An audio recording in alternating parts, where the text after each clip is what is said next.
Okay, let's check this out.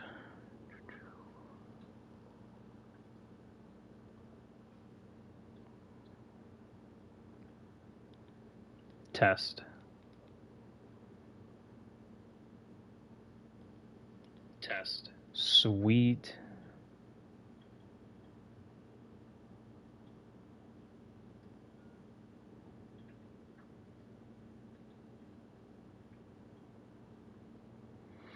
Let's get this link out on ye old Twitter.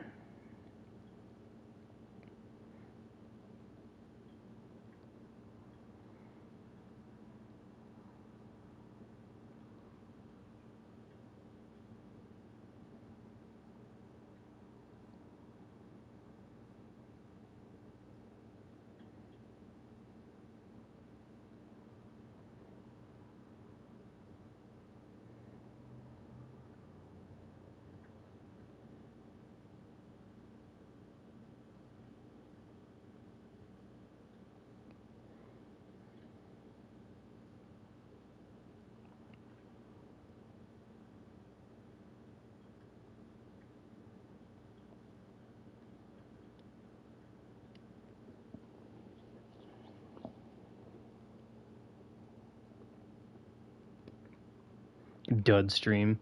Fuck you, Jared.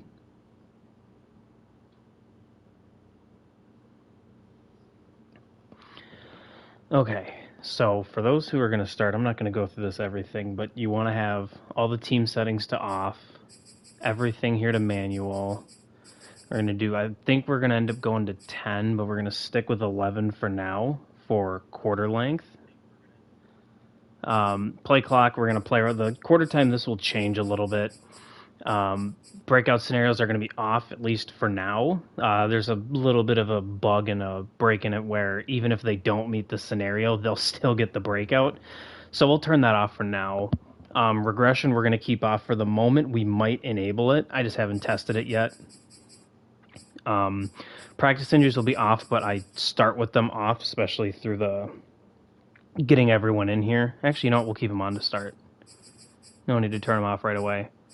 Storylines, injury off just during the regular. Now, even if this is off, practice injuries being on will still trigger practice injuries. So, and those are only 1 week, so it's not a big deal. Everything else looks good. Abilities off, cap on, human trades only. Off, simulation all pro. Well, we look good.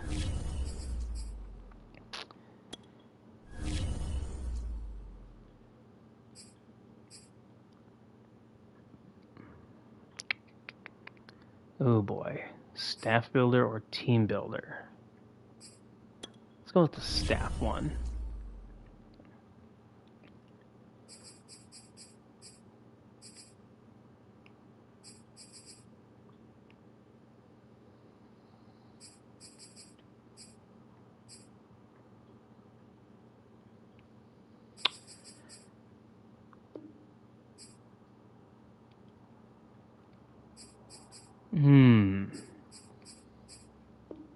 And we'll just keep. I'll change this in a bit. Okay, that dude looks disgusting. I'm gonna be Shokan here for a minute. Can I change my custom coach? Ooh, actually, that's a good thing. League type. Coaches only.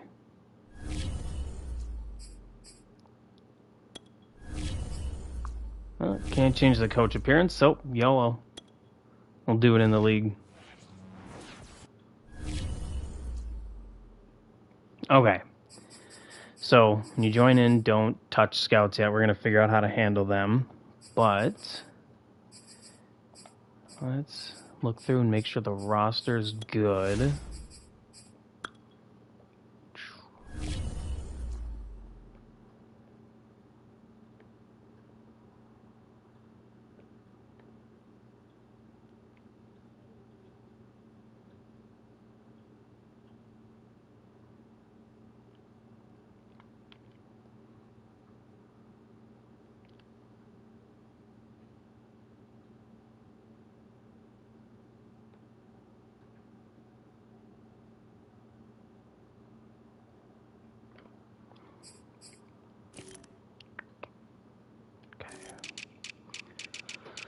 Alright, let's blitz through this.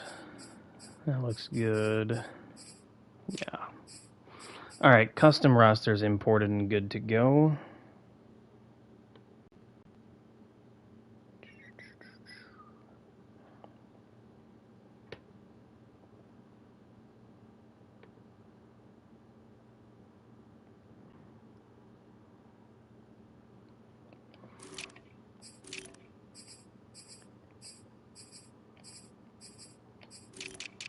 Now, I heard that they said some of these draft picks were corrected in the update. Let's see. Okay. Yeah, actually, they found a way to update all these draft picks.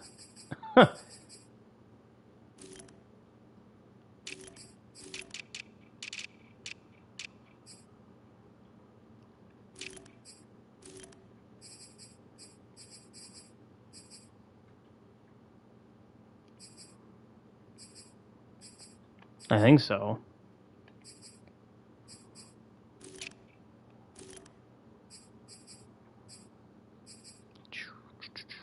Yep. These all look pretty solid.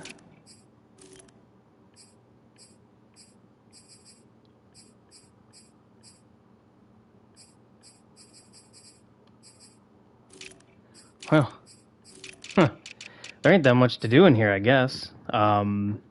But we can start sending out these invites soon then, which is a good thing. That is... Who only has 4 draft picks?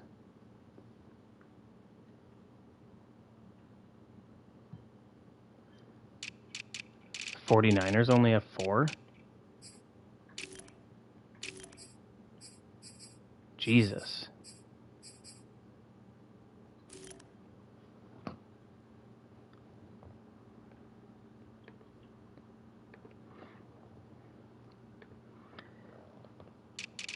Well, there's a couple things I wanted to do in here. We'll let a few other people get in here, I guess, but then we'll kind of just start going this. There's not a whole lot I actually had to do, which is pretty dope. Oh, what's up, Nick?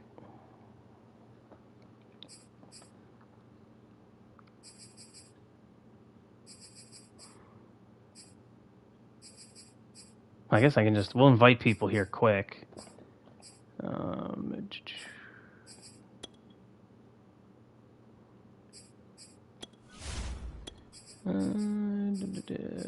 Nick will get the first invite.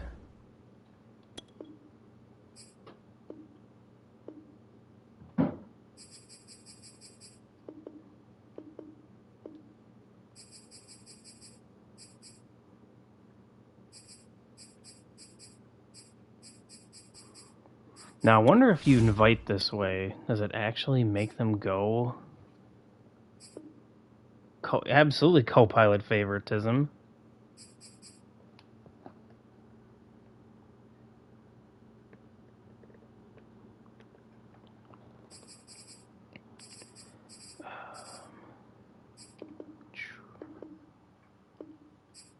Oh shit, did I invite him for the Chiefs or for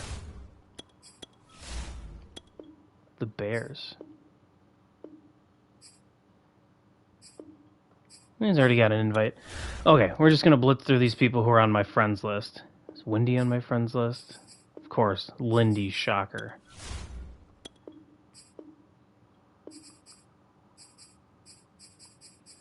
Wheezy. Friends with Mad.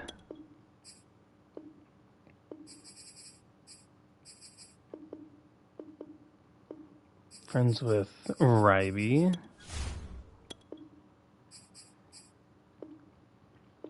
Okay.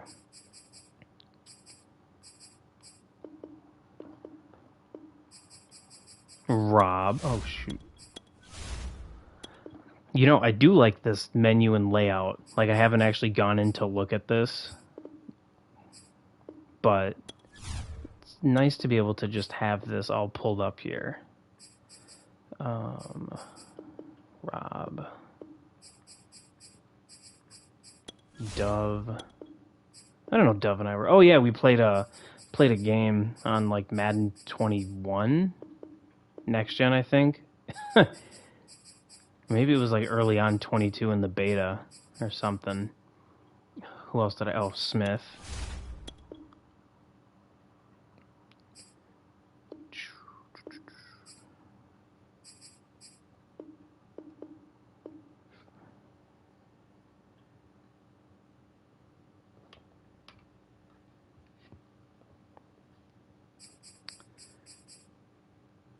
Cody is the Raiders.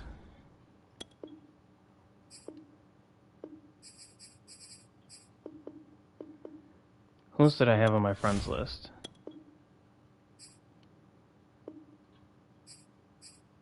Oh, Bobby.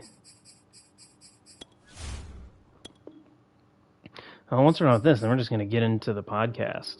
So, this one's super easy, and I think that was the last friends list person that's in the league. Yep. Okay, cool. Well, then, now what we're going to do, I'll invite the rest of these dudes in a minute. We're going to go ahead and start talking about these trades and looking at some players. We'll review these trades first, and then we'll get into roster predictions, things like that.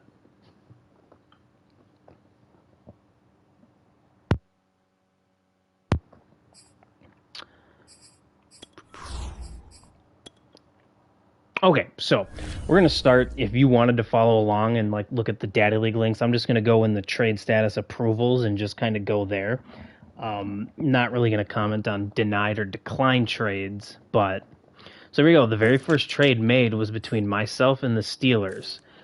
Shipped off Isaiah McKenzie, receiver, to the Steelers in exchange for Kalen Ballage. So grading both sides, just say a C. It really doesn't matter for either. I mean, Kalen Ballage will end up being my starting back most likely, so as you could say, B for me since I'm going to get a starting player out of it. But Steelers are going to use him in the slot since they traded away Juju in a trade that will come later. So C for both teams. Doesn't do anything crazy for either user. Next trade, though, staying with the Steelers, they traded... Let me make sure I have everything listed here correctly. They traded cornerback Justin Lane, wide receiver Juju Smith-Schuster, to the Atlanta Falcons for tackle Jake Matthews, cornerback Fabian Moreau, and a 4th-round pick. So Justin Lane, Juju Smith-Schuster, and then going back from Atlanta. So this trade at first, when I first saw it, for the Falcons,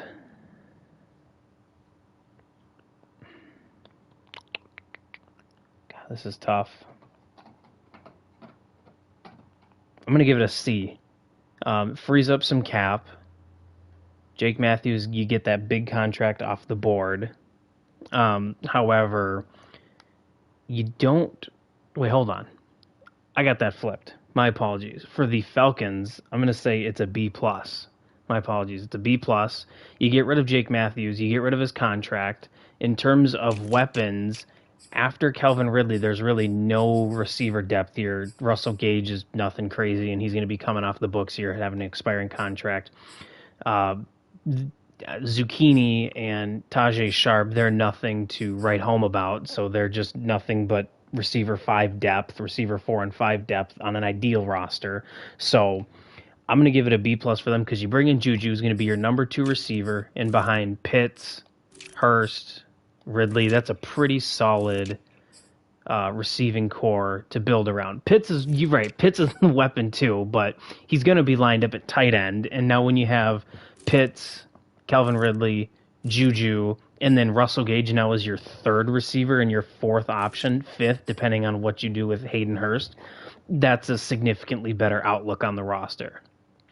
For the Steelers, I think it's a D.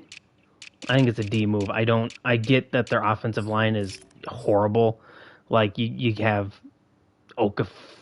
oh, Jesus Christ, terrible tackles across there. You know, you don't really have any good offensive line to speak of other than Trey Turner, who's old. And then you have Kevin Dotson, who's a solid, you know, young prospect at guard, but still not that good. But in general, you're giving up Juju. Now, granted, his contract's expiring, but there's a ton of cap. You give up your second best receiver, and you lose having a really good 3-trio receiver, and he's running a spread offense. So you're going to be in 11 personnel most of the time anyways, and I'm just not a fan of that. I mean, you do potentially upgrade at corner a little bit with Moreau, but nothing that warrants anything being a good move. I thought this was a bad move for the Steelers, unfortunately.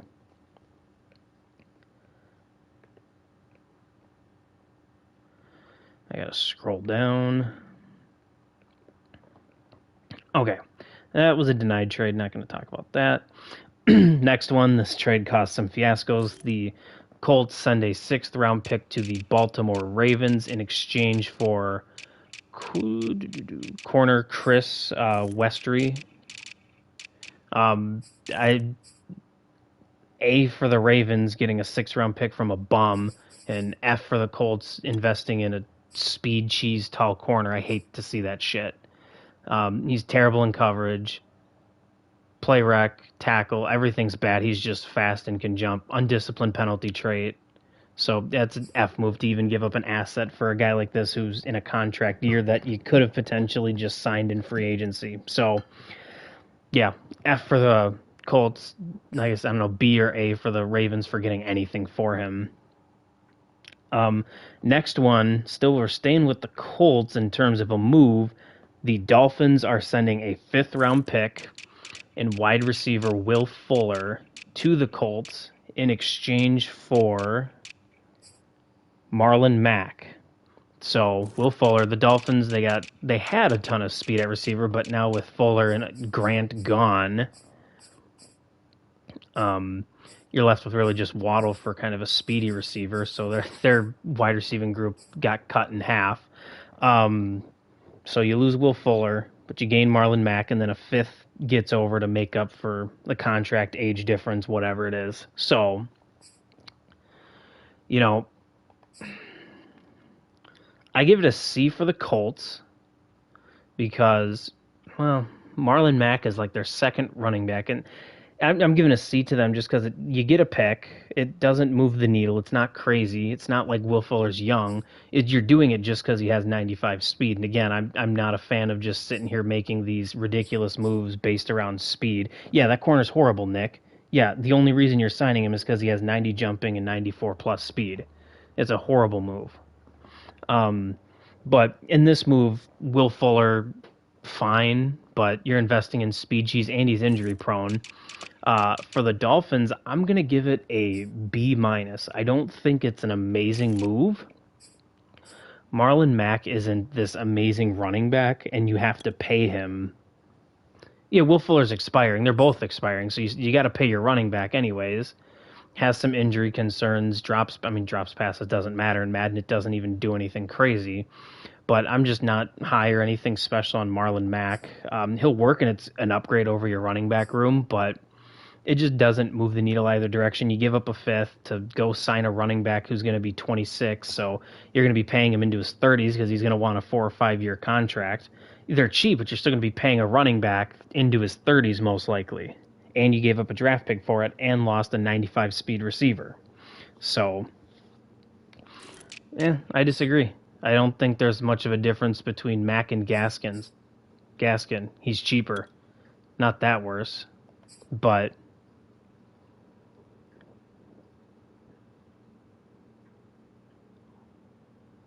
Libby with this trade.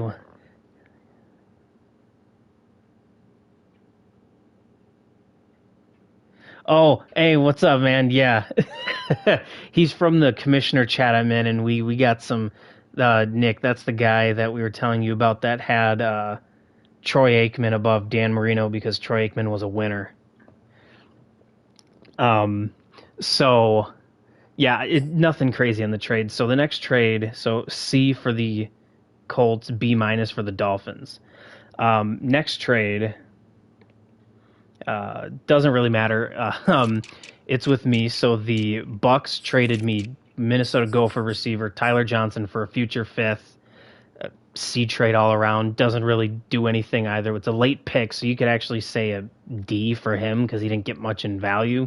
C for me, he's going to be solid and fine, but he's fine. I mean, he can catch in traffic, solid. Ball carrying vision, injuries, fine. Just he's a solid all around young player, but nothing crazy. So we'll move on. The next one, now, this trade I did not understand at all. So it's between the Falcons and the Jaguars. The Jacksonville Jaguars traded away Travis Etienne, rookie running back, and guard AJ Cann. And we're going to stay on Travis Etienne here. 92 speed, 93 acceleration, 87 juke, almost 80 break tackle, 86 carrying, almost a 70 catching.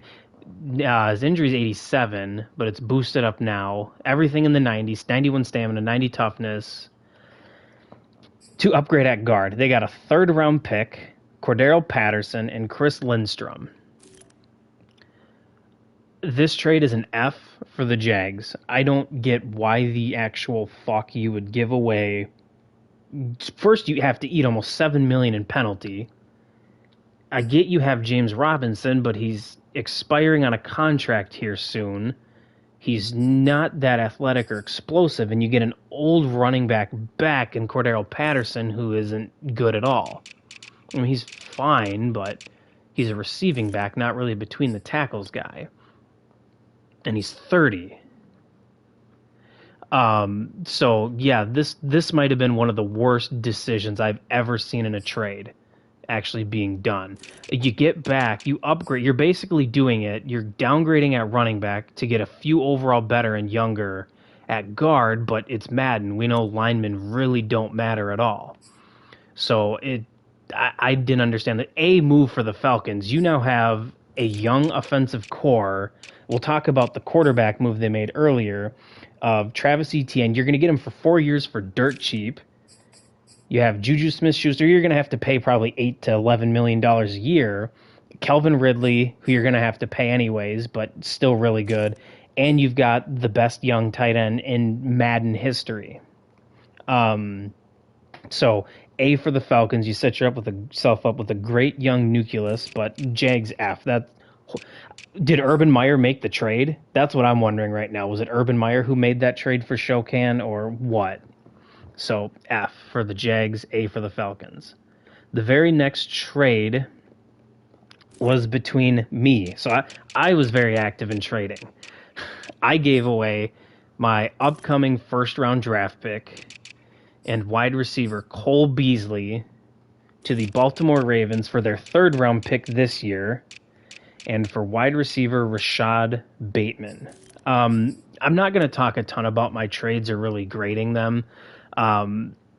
If anyone wants to throw a grade for that trade to me, just let me know. Yeah, Wookie, I'm tearing into the Jags. Or not Wookie, Koi. Everyone knows why I did this. He's from Minnesota. When we finally get a good Minnesota player, I have to capitalize and go in on it, you know. But he's a very good Madden receiver. 92 speed, 91 acceleration. His catching and catch and traffic are a little low, but he's star dev. That's going to go up fast. Solid jumping. He has good stamina, 92 stamina, 90 injury, 90 toughness. So he's a good... Now, high motor, keeps feet in bounds, fights for yards, balanced penalty trait. Drops passes might scare people, but I'm telling you, they don't do anything. Drops passes means absolutely nothing in Madden. You're not going to see him drop more passes. So, Rashad Bateman, like I said, if someone wants to grade it, go ahead and grade it for me. I'd say it's probably a B for both teams. Baltimore, honestly, to me, I think it's a C. I don't think he should have traded Rashad Bateman. I get he might not fit into what he's trying to do offensively, but that's a star dev, young, 21-year-old receiver. For me, it's an A, personally, because I love Rashad Bateman. But in hindsight, it's a B. You're giving up a draft pick. Bills really didn't need receivers, and you're losing Cole Beasley, who was a really good slot receiver, one of the best pure slot receivers in the game. So we are moving on to the next trade. The next trade was between the Saints, who have made some interesting trade decisions, and the Giants. So the Giants traded Xavier McKinney and guard Ben Bredenson to the Giants for Cesar Ruiz and Juwan Johnson. This trade really isn't big. I'm not going to go look at these players here. C for both teams. Giants lose a slower safety, gain an upgrade at guard. That's about it. Giants are deep at safety, so we'll take a look at their safety depth quick. They're giving up him, so they're really kind of just giving up safeties because they made a few trades with their safeties. But yeah, C for both teams, nothing crazy. We're going to talk about a denied trade. The Saints attempted to make this trade. We denied it. They were going to trade Taysom Hill and a second-round pick to the Chiefs for a future fifth and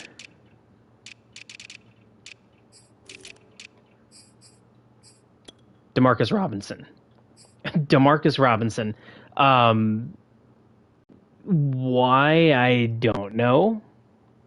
It's one of those things where if his speed was 98 speed, I get it. But he's not even fast. He's not bad. He's a decent player.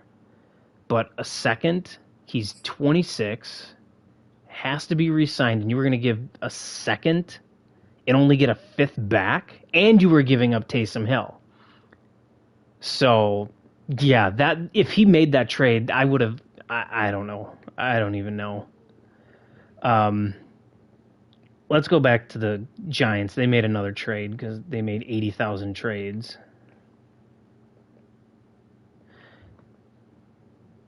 So this one was Julian Blackmon from the Colts. They worded this trade really weird. So the Colts traded Julian Blackmon to the New York Giants for Jabril Peppers and a sixth. I would say this is a B move for the Colts. You get a draft pick and you get the better player. And I think it's a D for the Giants. And here's why. I like Jabril Peppers. I think he's pretty... I totally passed the Giants. I think he's a better player, obviously, right now. He's not that much younger. Same speed, same everything. So, and he's a better player. So I don't understand paying to downgrade at safety. And he's star dev, so it's not like anything. Is his contract up? Maybe that's the only reason why. Yeah, his contract's up. So, I'm still not a fan of it. I would have kept Jabril Peppers. Safeties don't ask for a lot of money. They don't make a ton of money. So, next trade. It was Taysom Hill from the Saints to the Chiefs for a six. C for both teams. Nothing that is amazing for it. Good that you get value. Very next trade was the Bills traded quarterback Mitchell Trubisky to the Pittsburgh Steelers for a late round draft pick. I'd say it's a B for the Steelers because you get your starting quarterback, but you can also say it's a D because it's Mitchell Trubisky. And on the Bills, B because you got something for Mitch Trubisky when you're not going to re-sign him. So fine on both sides, especially if you're going to give up a late round pick, a fifth, sixth, or seventh, and you get a starting player out of it, that's good. That's fine. Next trade that we have to go over is the Texans traded Brevin Jordan, tight end, and a fourth-round pick to the Dolphins in exchange for Andrew Van Ginkel. How's Ben not the starter? Because Ben is shit.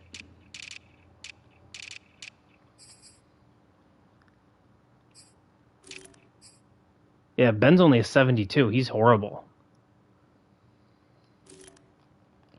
So the Texans traded Brevin Jordan and a fourth for Van Ginkel. And see, this is what pisses me off. I asked them, hey, will created leagues get the players like pictures edited in there? And I kept getting told, no, you have to make a new league. No, the draft picks aren't going to be fixed. You're going to have to make a new roster. Turns out I made an entire new roster for all these players, and it didn't fucking matter.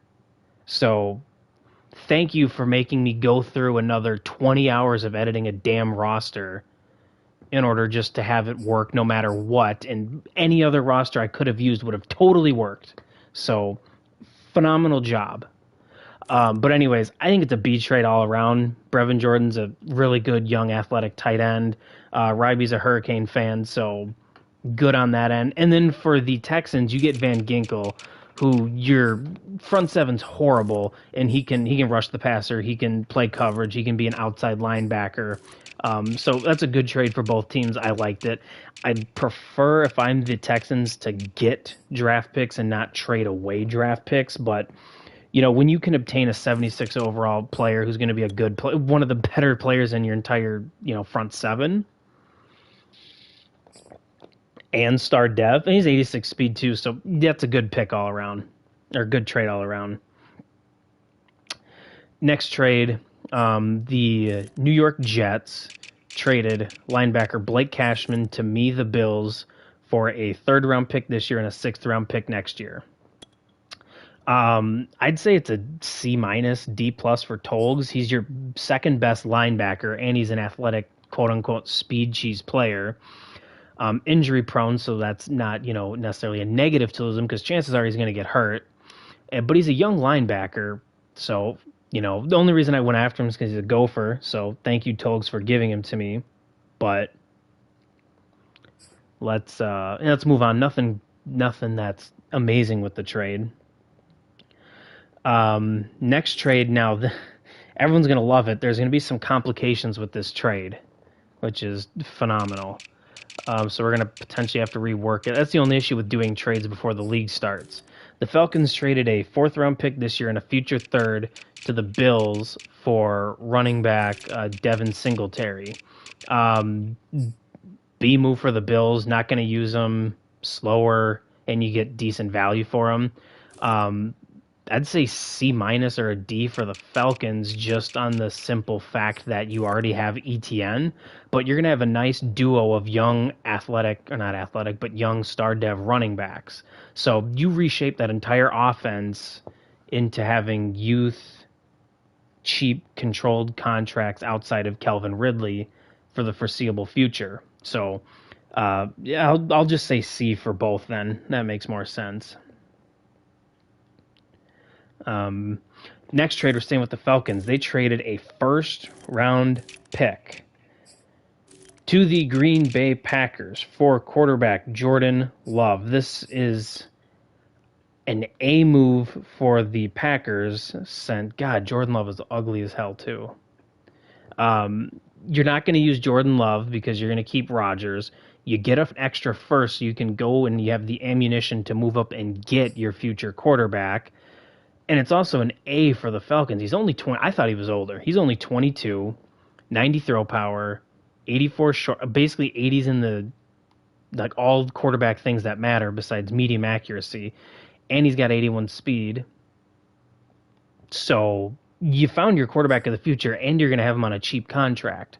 So overall, it's A for both teams. This is one of the best pure value for value. Now, the first is going to be most likely a late pick because Mad's a good user with Atlanta. So might not have been the greatest first-round value for Jordan Love, but still, nonetheless, it's a first.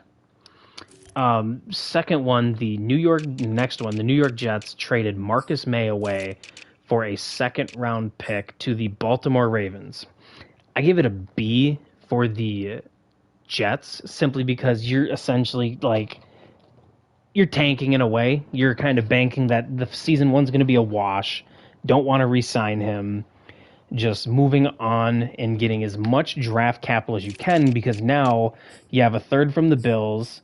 You have a second from the Ravens. You're going to have first, second, third, multiple fifths, multiple sixths. So you're stockpiling picks for the season one draft.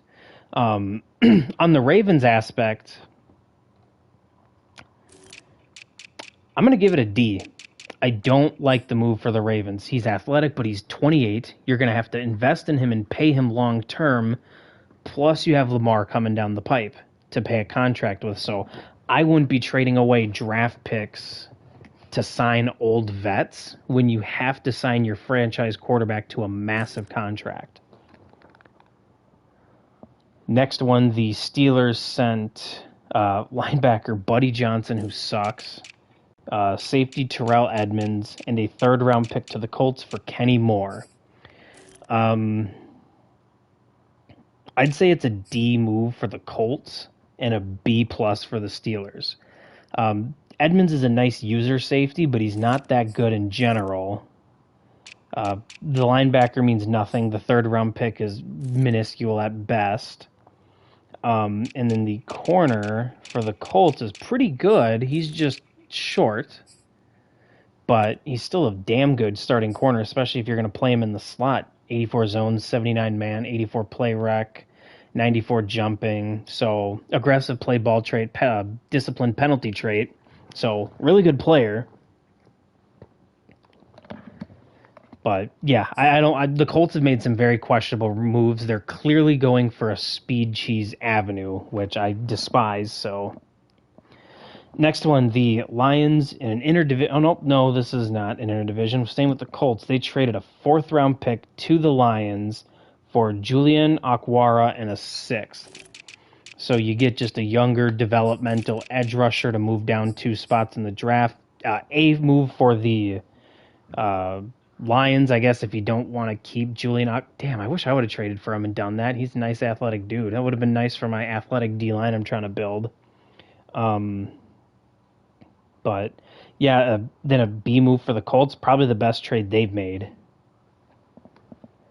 Now, this one has caused a little bit of controversy. So we'll go through it. The Buffalo Bills, me again, we traded safety Micah Hyde. We'll look at Micah Hyde, superstar safety. Was he 30? Yeah, 30 years old, 3-year contract, to the Carolina Panthers for... Oh, and a 6th-round pick. So Micah Hyde and a 6th-round pick to the Carolina Panthers for Jeremy Chin. Oh, I guess he does have a 93 speed. I thought it was just 92. To the Carolina Panthers for Jeremy Chin and C.J. Henderson. So let's talk about it. You guys can feel free to shoot a grade at me. I personally thought that it was probably, it's an A for me. I'm not going to lie. It's a home run trade for me. I give up a 30-year-old safety and get 2 young, athletic, star dev defensive backs that I'm paying nothing for the next 3-4 years. So I won't lie, it's an A for me.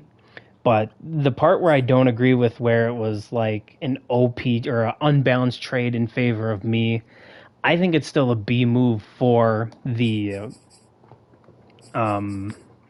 Panthers. Henderson's his 5th corner. He is not playing him. It's really hard to develop. He's going to start Gilmore, Jackson, Horn, and then have Boye as his 3rd corner. So at best, Henderson's his 4th. But he still also has Troy Pride down here, and that's his 7th best corner. So, and now he upgrades at safety. Now, granted, you don't do a ton of upgrading because you still have a bad strong safety, but I still thought it was a B on him in general. So I don't think it's as bad as people think. I won the trade. I'm not going to deny that. I think it's a good trade for both sides, especially when you already have 2 insanely athletic corners. Now, you could have said if you're Carolina, hey, build around a trio of Jackson, Horn, and Henderson and flip Gilmore for, say, a young, strong safety and a pick. That's probably what I would have done if I were the Panthers. But it's still a very good trade for them nonetheless. It's just a better trade for me, and maybe long-term not the greatest for them, but it's a win-now move. So I don't think it's as bad as y'all think. If Pixie made this move, you guys would be applauding him. So miss me with this whole, complete trape asinine crap. So, yeah. A for me, B for him. Next one was an interdivision trade between the Lions and Packers. The Packers traded away a third-round pick to the Lions and acquired 3 people in the trade. Defensive end, interior defensive lineman Deshaun Hand, who's a pretty good player. That's a pretty good move for the third. You also get Tracy Walker, who's going to be a potential starting, or not a starting, but he's going to be the number 3 safety on that defense. And then you get Packer legend Tim Boyle from Eastern Kentucky. So it's an A move for the Packers. I think it's a C for the Lions. You gave away 2 decent starters on your team for a third. Next trade was the Giants traded away Sterling Shepard and Julian Love for Marcus Williams and Pete Werner. So, start with the Giants because they're right here. I like Sterling Shepard, but, again, they have Kenny Golladay, Darius Slayton, Kadarius Toney. So, Shepard might be the odd man out, and he's making a decent amount of money, 28 years old.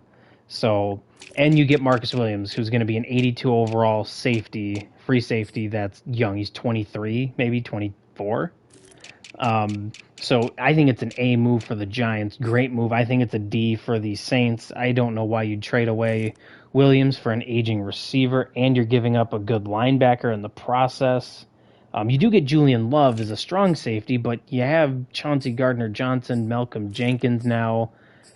I didn't see the need to go out and get another safety, but that's just me. So D for the Saints, A for the Giants. It's a waffle trade. We're not going to talk about it. Next trade, the Bills send Jerry Hughes.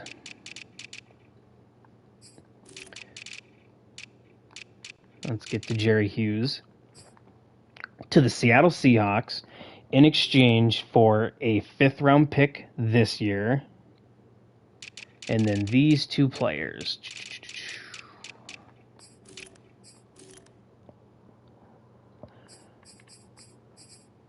Alton Robinson, prospect, and then another tight end prospect. Where is he? Colby Parkinson. So get 2 young prospects that are going to be on cheap contracts and a 5th for an expiring older player. So this is where you're going to see a lot of Seahawks moves, and they're in definite win now mode. So they're trying to get these older vets, trying to go all in this year, potentially next year if they're still around there. So I'd say it's probably a C for both teams. Nothing that's over the top, but it's good moves all around, not bad.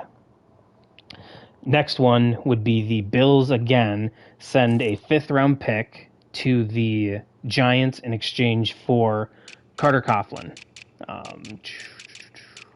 Another gopher that I had to acquire. He's a 63 overall linebacker, but he was an edge player last year and all throughout college. The Giants decided to move him to a middle linebacker and off-ball backer for no reason. So he'll be a outside linebacker or an edge player. Fine player, nothing that's, crazy about either team here in the trade. So C all around, doesn't hurt or help anyone. Next one with the Giants again. They traded away free safety Logan Ryan to the Seattle Seahawks for a 4th-round pick in their center. I'm not even going to try and pronounce his his last name. So I'm going to give this an A for the Seahawks. You're giving away a center, but he's not that good to begin with. I mean, it sucks that ironic that he talked that we shouldn't be shedding these offensive linemen to start shit, and then he goes and does it anyways. You're going to downgrade almost 60. You're downgrading 14 overall at center. And you give up a 4th-round pick, but you're getting a really good safety. So now you're going to have a really good safety duo with Logan Ryan and Jamal Adams. And then Quandre Diggs, I think he still has him. He might have traded him. Is a really good player as well to have be your 3rd safety. Next one saying in the don't plan on being a downgrade. Oh boy, Nick making moves. Let's go. Seattle Seahawks traded a third, so they traded their third, fourth, and fifth round pick this year. They don't have a first, so they're going to go second, and like 6, 7, 7, something like that. They traded a third round pick to the Steelers for, not TJ Watt, Melvin Ingram. Again, I think it's a B move for I think it's a B for both teams. You get rid of a vet that you really weren't going to use in the Steelers, and you get a nice edge rusher. So now you have two decent edge players in Seattle. So I think it's an A move for them, actually. You're going to have 79 overall, Melvin Ingram over on one end, and then you're going to have Jerry Hughes over on the other. I don't know if Carlos Dunlap was traded or not, Nick, but otherwise that's your third rusher to rotate in, and that's a pretty decent trio for this season.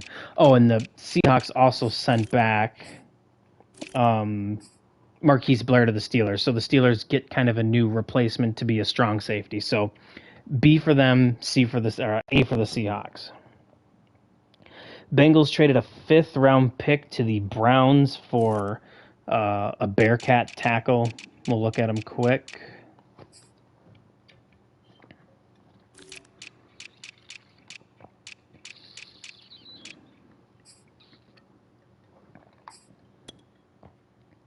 James Hudson, so fine trade for Rob. Cardinals sent linebacker Jordan Hicks, and the Ravens sent back running back Justice Hill in a fifth.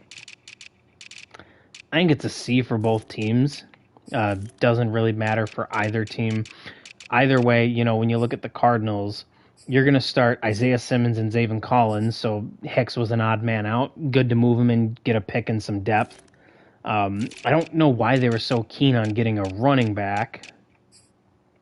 You have James Conner and Chase Edmonds, who are both 26 and under. So I'm not sure why you really wanted a running back, but is what it is. Ravens unload one of their 8 billion running backs. So C for both of them. Next trade, the Falcons traded Foyesade Aluakan and then a future second-round pick to the Panthers for Yetur Gross-Matos and a fifth-round pick this year. So the Panthers get a user speed cheese linebacker, even though they kind of already have two of them. And then you get a future second, which is key. So I don't like that you give away Gross-Matos. Burns and Gross-Matos would have been an amazing duo for the entire cycle. They're both young, both 23. So I don't care for that move a ton for the Panthers. I think it's a C. For the Falcons, I also think it's a C because you give up a future second, but you do get Gross-Matos. And the Falcons have absolutely nobody for edge depth. As they're technically a 3-4 now. I think he's going to move them, but Means and Fowler are nothing. So you do get a good serviceable edge at least, but not a fan of the trade overall.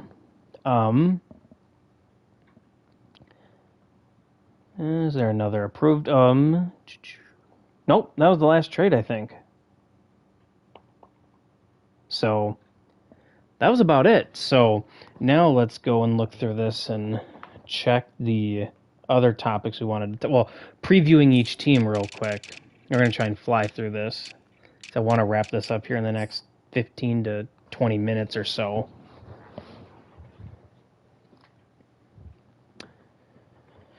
Give me 2 seconds.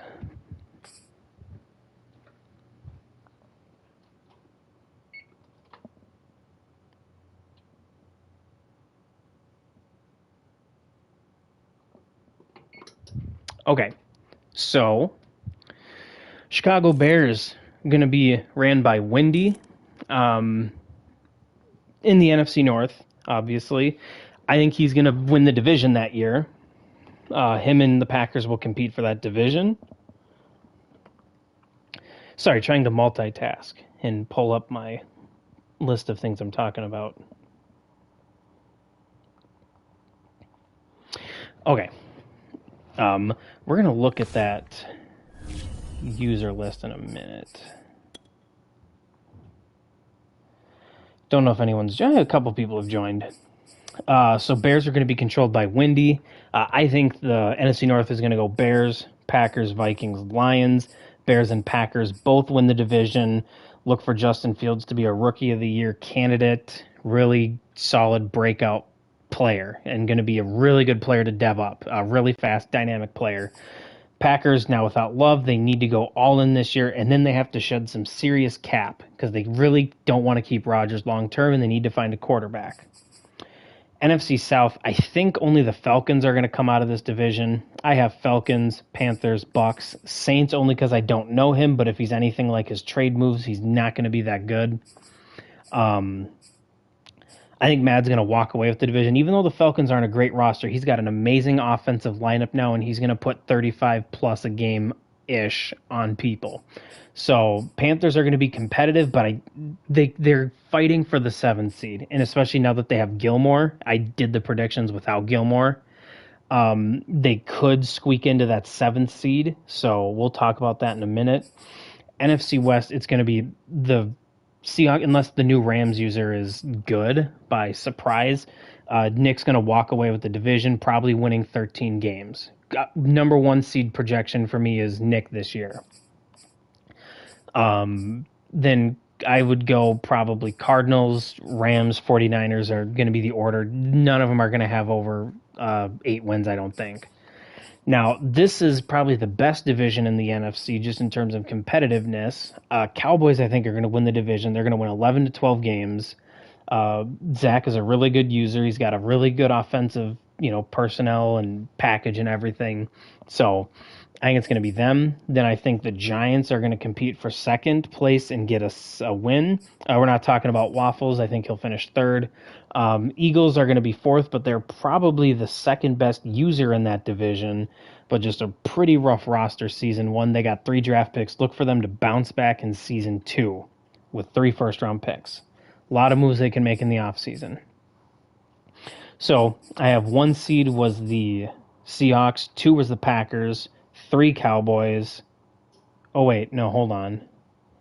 1 was the Seahawks, 2 was the Bears, 3 was the Cowboys, 4 was the Falcons, I think.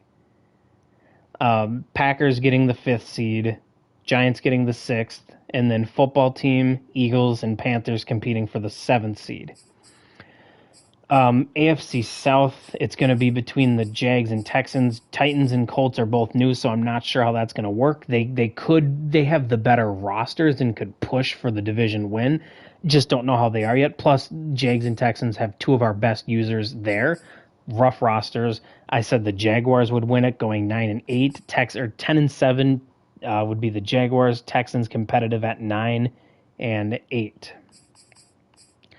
AFC West, I have the Chiefs and Wonak winning it. I'm not confident because Smith is good. No, Smith is fine, not good. Sorry, Smith is fine. Sauce God is solid. Cody's good, but he's got a bad roster and he's playing COD too much now. But I think it's going to be Chiefs, Broncos, Chargers, Raiders. Chiefs could surprisingly finish with a top 2 seed in the conference just because I think he's got a really good team in that division. Might not be able to contend with him year 1. My division, I always have someone project me, and Windy, the Bears user, projected mine. He had me going 1st in the conference. Schedule's a little bit harder than you'd think, but overall, no one in the division... what do we got in the division?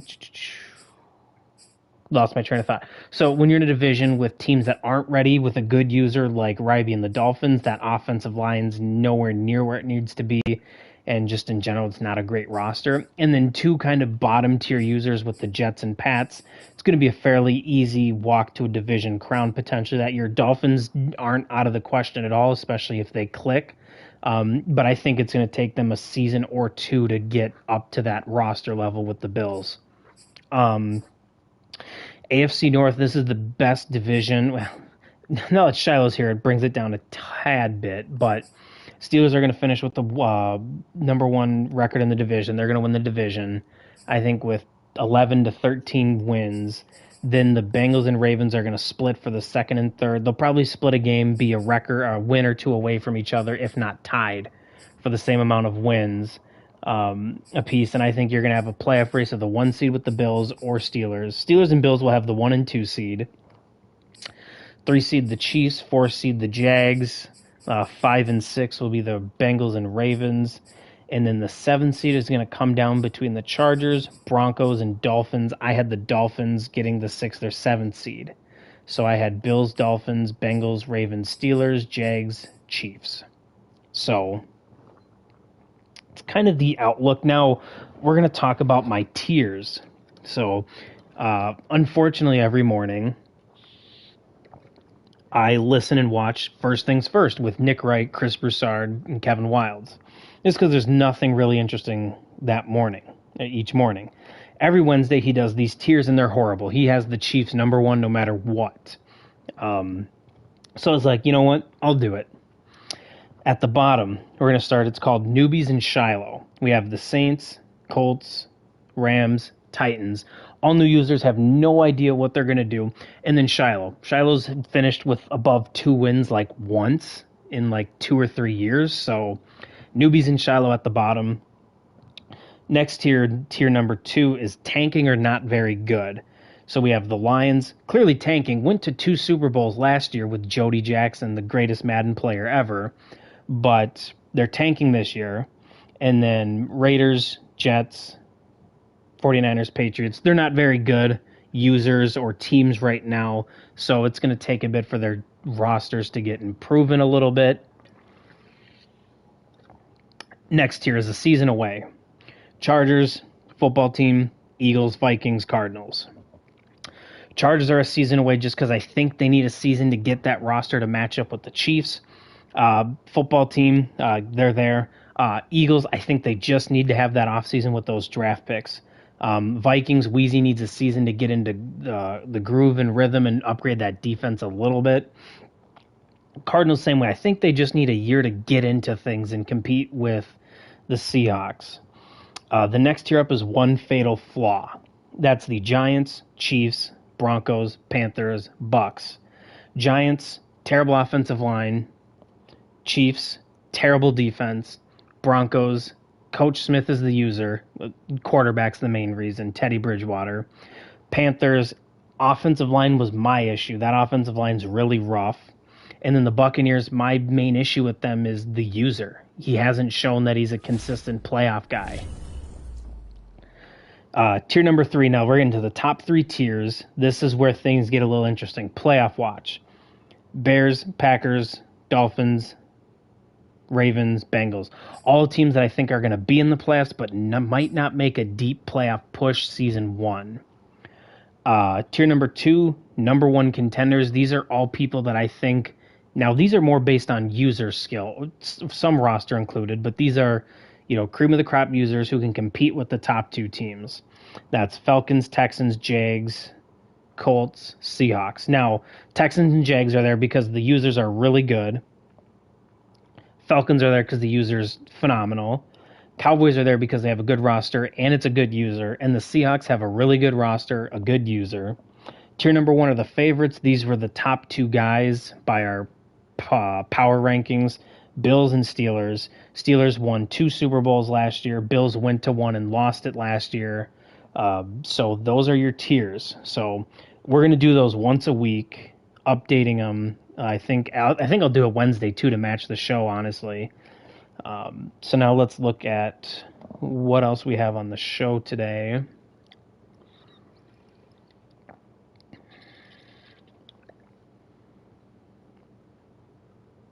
That was about it.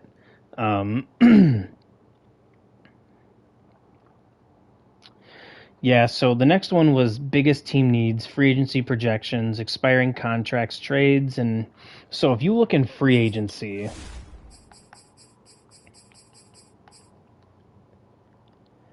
we have a custom roster, so really there isn't a ton of good free agents out there.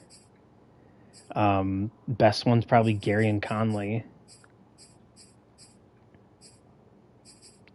So I'm not really going to worry about a free agency projection. As the cycle goes on, it'll be a little bit better, but nothing that's amazing now. So no need to project there.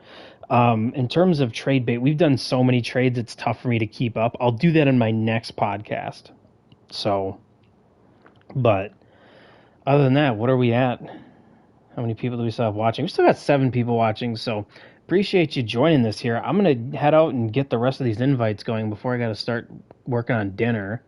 I'll send out an @everyone here. And then, but yeah, thanks for stopping in.